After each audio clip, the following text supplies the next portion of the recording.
wanna ride the boat. Baby, take control. What to do, YouTube? It's your boy T-Lee, and I'm back with another crazy reaction to a crazy video. You already know what it is, man. This one is 7 most extreme jobs that make your palms sweat. I've never been in this predicament, but I would love to see what the hell they doing that makes your palms sweat. Now I can think of a few jobs that'll probably make your palms sweat. Probably doing when you clean the windows and then people be high up on like cleaning the Sears Tower and all that crap and stuff. Now that I would probably have to be an extreme person, somebody that's just living on the edge, you know what I'm saying? That just doesn't care. But I'm gonna stop talking, you know what I'm saying?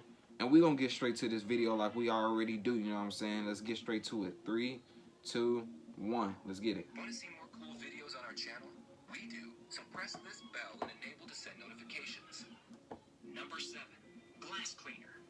Let's say you were working at an altitude of 800 meters with clouds flowing. The sun is shining. I think I just brought this up, man. I'm a genius, so. Admire all this beauty because cleaning 142,000 square meters of mirror glass is on the list of your work. See, I can teach y'all a few things if y'all just listen to me. That's why I say like, subscribe on the road to 100K subscribers. That's why I say that, bro. They don't call me Genius T-Lee for no reason. Now then I just talk about this. Now didn't it just pop up? Give me my credit, man. Give me my credit. Tasks. Industrial climbers work in such conditions in Dubai. Their duties include cleaning the glass windows of the tallest building in the world, the Burj Khalifa skyscraper. A team of 36 cleaners, mostly made up of migrant workers, have been employed to manage I could not do this. state-of-the-art machines. I could not. Along tracks Sprite sponsor me. Exterior of the building while its windows are washed.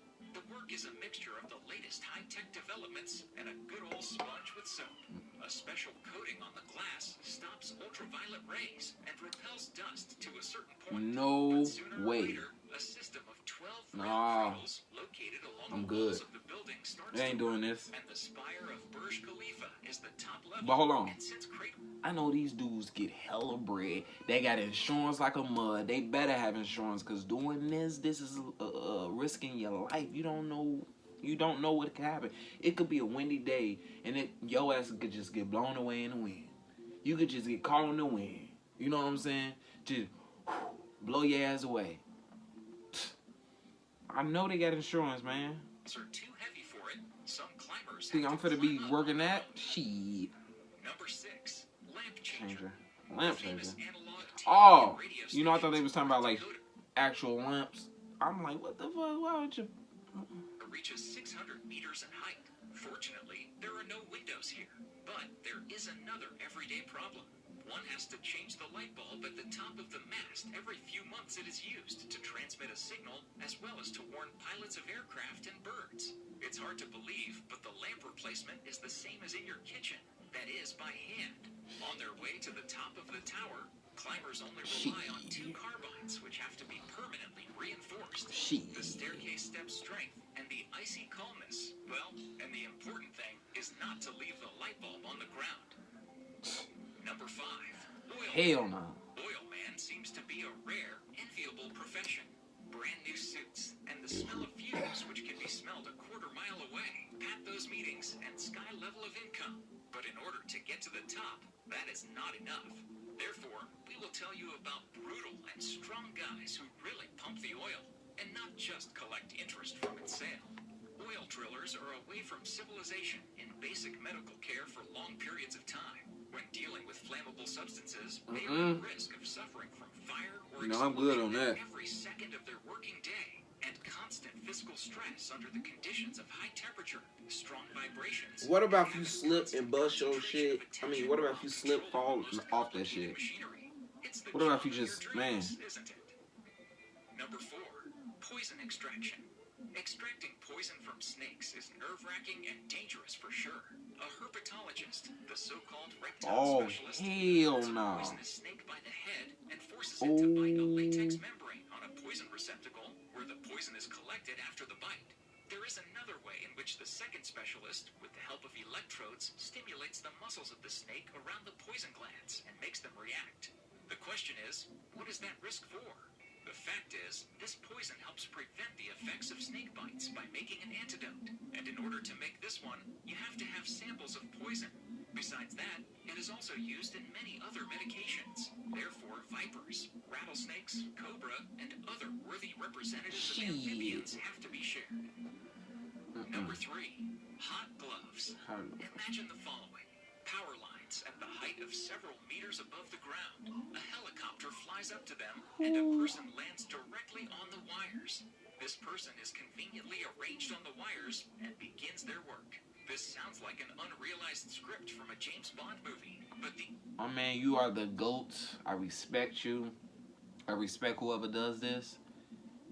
Ain't no way in hell you gonna see me doing that. Shit. High voltage power lines with their bare hands. In order to reduce the risk of their work, they wear special current-carrying clothing because it's not possible to isolate workers from the ground like ordinary mounters. There is even a special team for work with high voltage lines in England.